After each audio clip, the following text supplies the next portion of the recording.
नमस्ते बेटा, खुश रहिए आप लोग। आई माई सेल्फ जीवन प्रतिष्ठा Rajvanshi from the Department of Physiotherapy, Faculty of Physiotherapy and Diagnostics. I work as an assistant professor in optometry department from Jyoti Vidyapeeth Women's University, which is the first state university, women's university, and it is in Jaipur. Hereby, today we will start our topic. Today's topic is about eyelids. What is the role of eyelid? What is an anatomy of eyelid? What is eyelid? Is it a structure? It is a organ? What is eyelid? We will study about all these things in our today's topic. What is the meaning of eyelid? What is the structure? How it is made? What are the organelles? What is the eyelid? We will study about it. What is the function? What is the blood supply? What is the nerve supply of the eyelid? We will discuss in today's topic, which is going online. Eyelids. What do you understand by eyelid? Eyelids are the part of our eye. Eyelids act as shutters which can protect our eye from any injury or excessive light or any dust particle or any dusty environment or excessive light, and it also helps in spreading the tear film over the cornea and conjunctiva by blinking, and also help in eliminating the tear from the lacrimal lake. Now you will want to know what is lacrimal lake. That lacrimal lake is here. This one is the lake-like structure in which the tears are accumulated, and after every blink the tears are eliminating, through which the tears firstly spread on the cornea and the conjunctiva, then the excessive tears eliminates through the lacrimal lake. Okay, then lacrimal lake,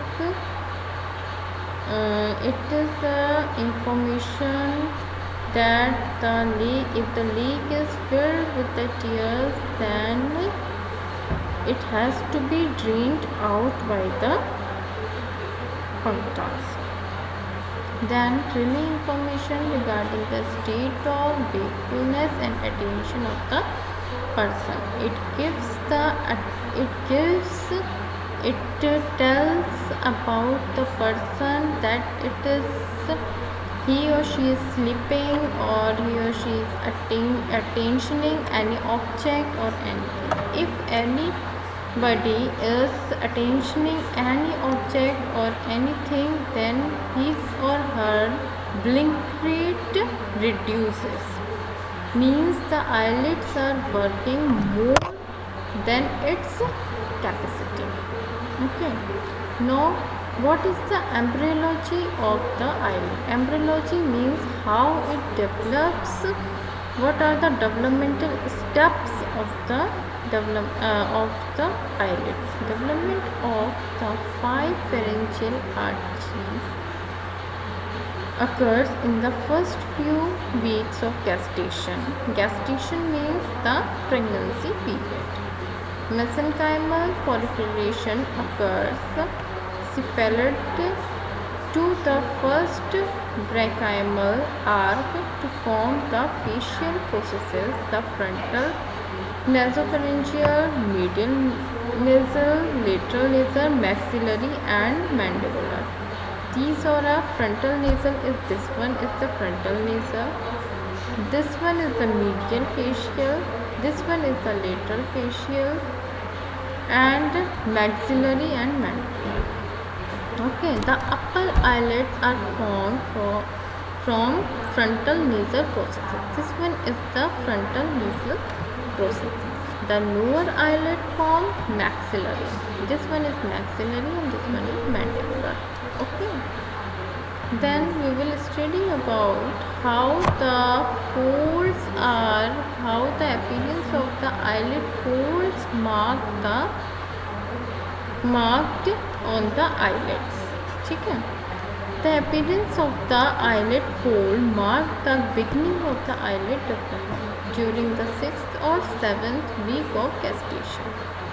If the development is incomplete, then the creases or the folds of the eyelids are not developed, and this is the eyelid abnormality, or we can say anomalies.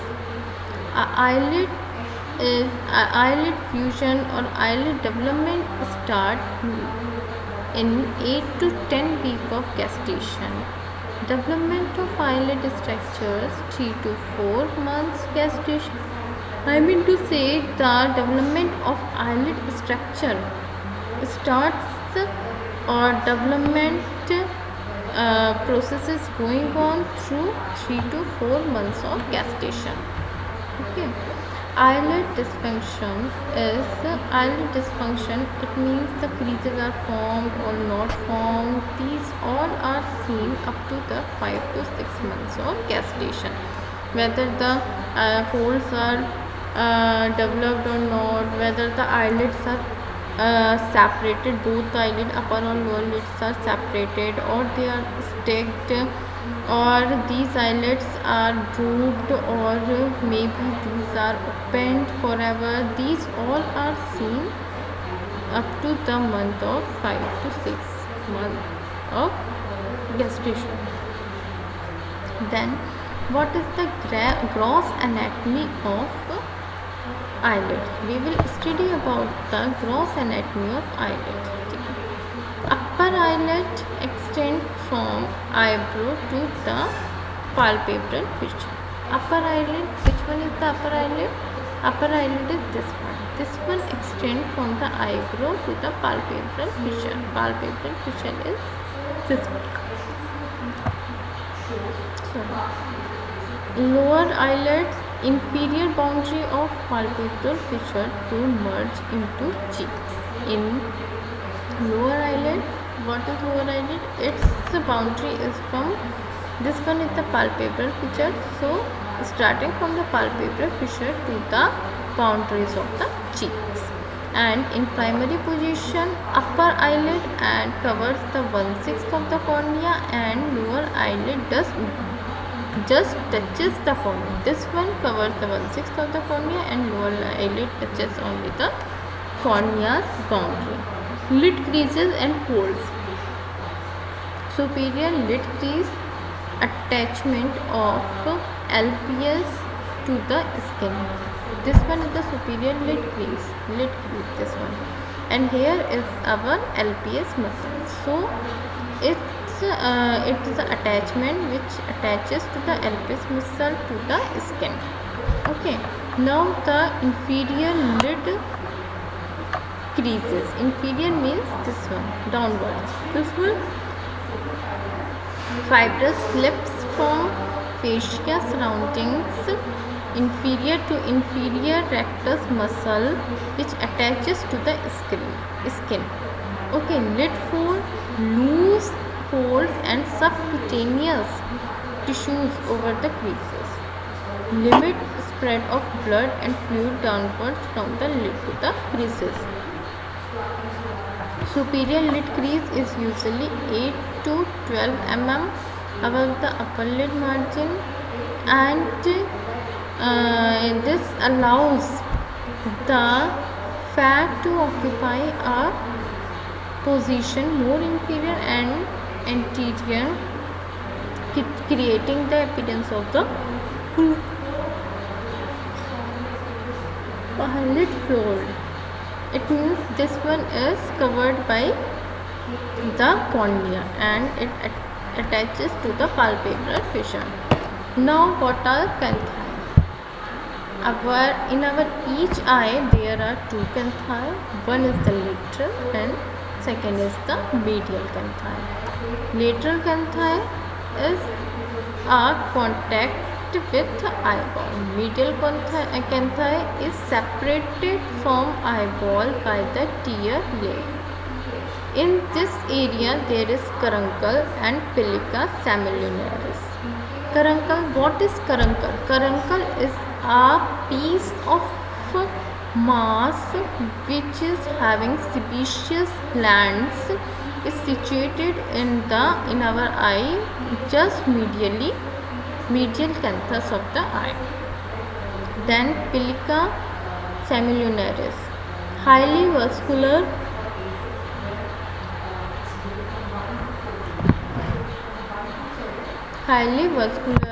crescent shaped fold, and it is crescent shaped fold. This you can see the caruncle. After caruncle there is some crescent shaped portion of mass in seam. That crescent shaped portion is known as the Pilica semilunaris, and it is the vestigial structure analogous to nictitating